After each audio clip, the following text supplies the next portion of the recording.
In this video lecture, we will go through bond fission, right? Fission means break, right? We also call it as cleavage of bond, right? And when we talk about bond fission, here we are only referring to bond fission in organic molecules, not inorganic molecules, right? So here bond fission of inorganic molecules and is of two types, homolytic and heterolytic. We'll see what these terms means, right? So we know that organic molecules are of three types, right? Alkanes, alkenes, alkynes. Alkanes contains a single bond, alkenes contains a double bond, and alkynes contains triple bond. And we know that in alkenes, one is a pi bond, one is a sigma bond, right? And in alkynes, two are pi bonds and one is sigma bond, right? And so it's like this.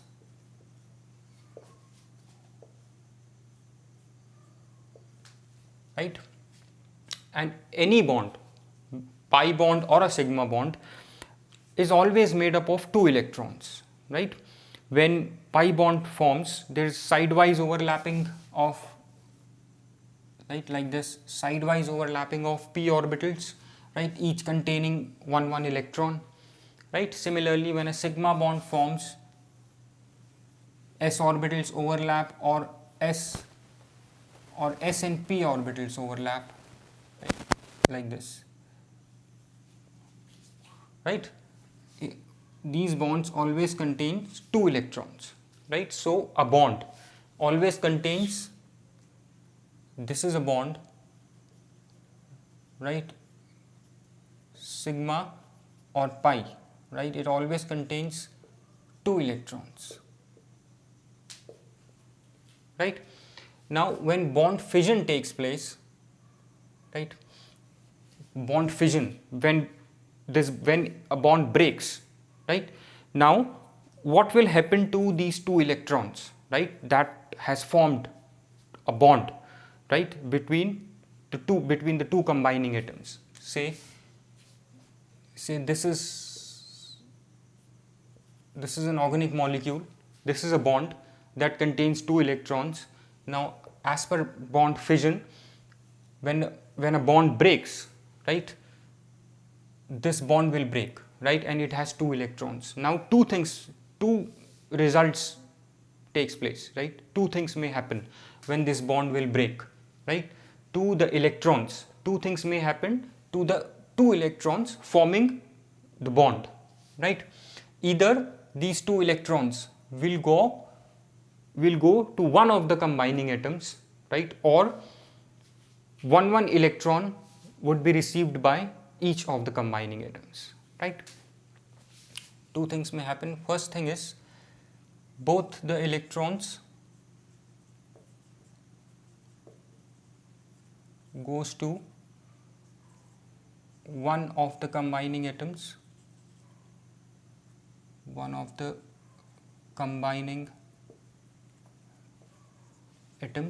right? And the second thing that may take place, that each of the combining atoms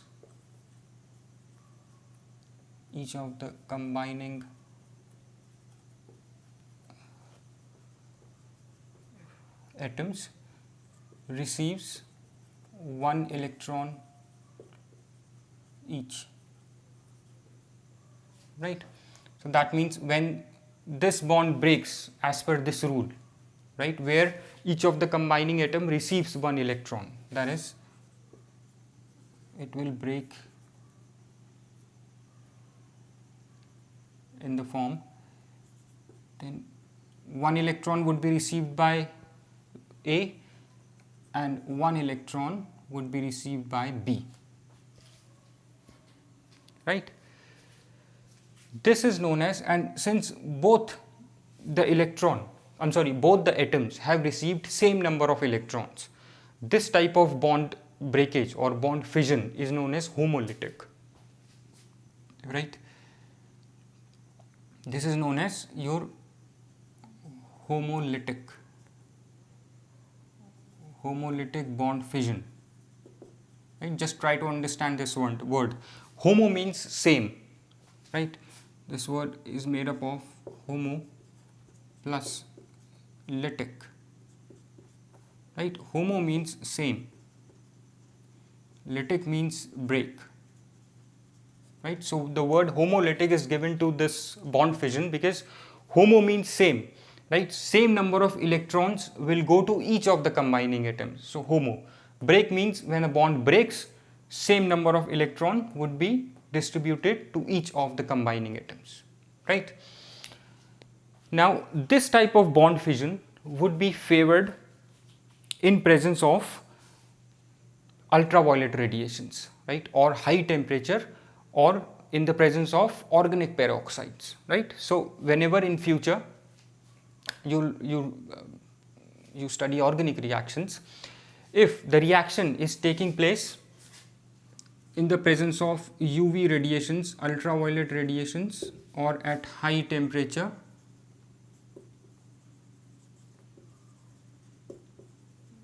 right, or in the presence of organic peroxides,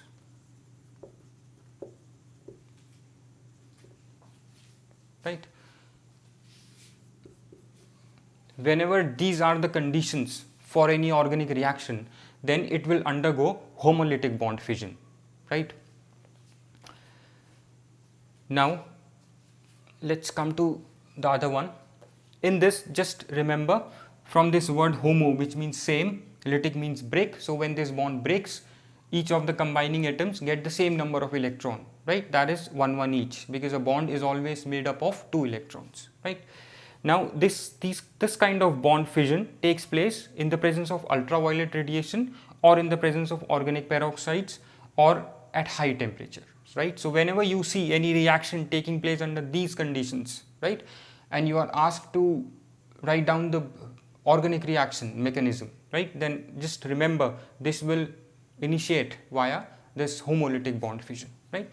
Now let's look at the other case when both the electrons, right, of this bond goes to one of the combining atoms, right, like this, AB, right? Let's say it goes to, both the electrons goes to atom A, right? Now since both the electrons are going to atom A, right, so it will acquire a negative charge, right, and the other will acquire an equal positive charge, right? So here both the atoms, right, are getting different number of atoms, right? It's getting different number of electrons, right? Now this atom has got 2 electrons and this hasn't got any electrons, right? And just recall from the concept of electronegativity that we have been studying for a while now, that electronegativity is the power to attract the shared pair of electron towards itself, right? And the molecules that contains atoms with difference in electronegativity are polar molecules, right? Why they are polar molecules? Because the atom that has higher electronegativity will displace the electron cloud towards itself, or the electron pair towards itself, right? Thereby developing a small positive charge, a negative charge, right? And the other atom will get a small positive charge, right? Just here, suppose your A atom has high electronegativity, so it will displace this electron pair towards itself, right, acquiring a negative charge, small negative charge, and the molecule B will acquire a positive charge, right? So due to electronegativity difference, this molecule has developed polarities, positive and negative charge, right? Such molecules are known as polar molecules. Here also, in organic compounds that contain an atom, right, that have a high electronegativity, right, what that atom will do with high electronegativity, it will displace the electron pair towards itself, right? So when this bond breaks, right, when a bond breaks that has atom with high electronegativity, then that atom that has high electronegativity will take away the electron pair with itself, right? For example, here if say A has high electronegativity, it has high electronegativity, right, then it will take this electron pair with it, right, acquiring a negative charge, right, and this will acquire a positive charge, right. Now this kind of bond fission is favored in polar molecules, right. For example, if there is this kind of bond, right, where we know that chlorine has higher electronegativity than carbon, right. So if suppose this is the molecule which is your methyl chloride, when the methyl chloride will break, right, then this chlorine that has higher electronegativity will take the electrons of this bond. When this bond will break, chlorine that has higher electronegativity will take away the electron pair with itself, thereby acquiring a negative charge, and other will acquire an equal positive charge like this.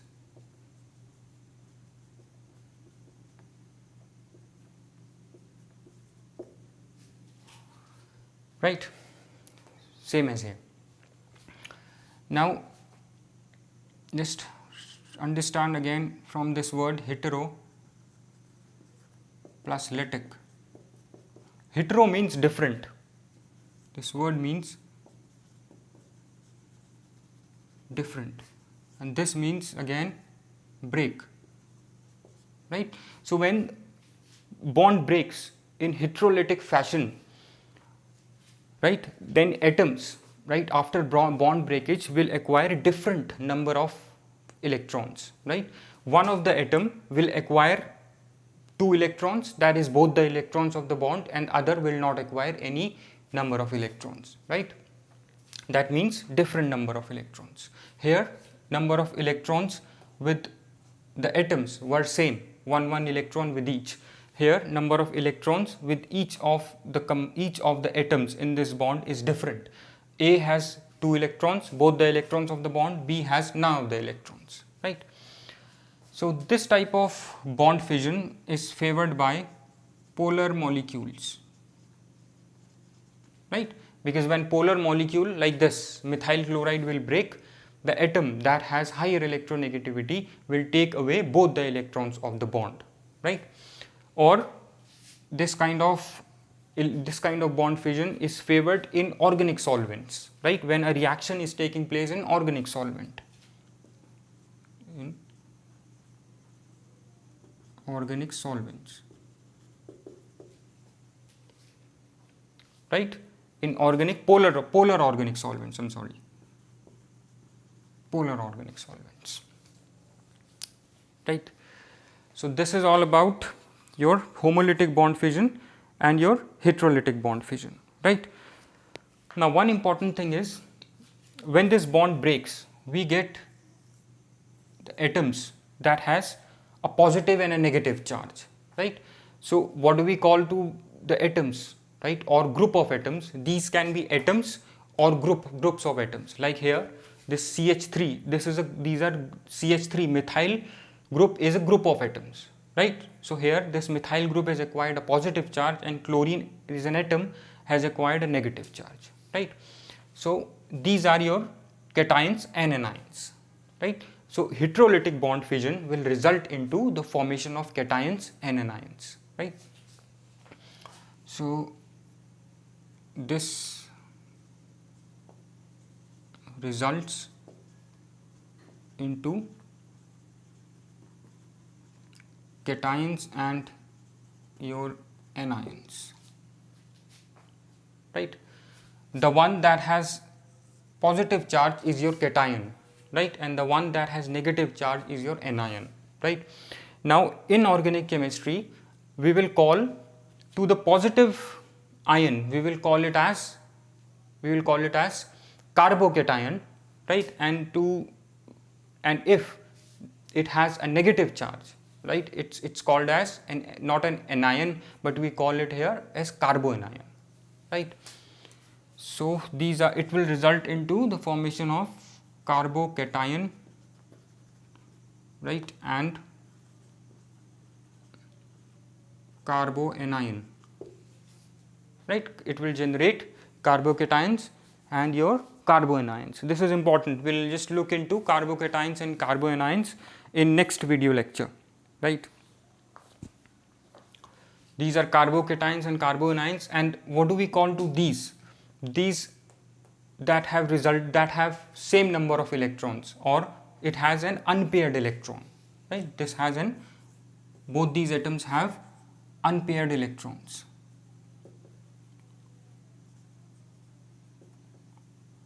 These have unpaired electrons. We call these atoms that have unpaired electrons as atoms, or groups of atoms that have unpaired electrons, as free radicals.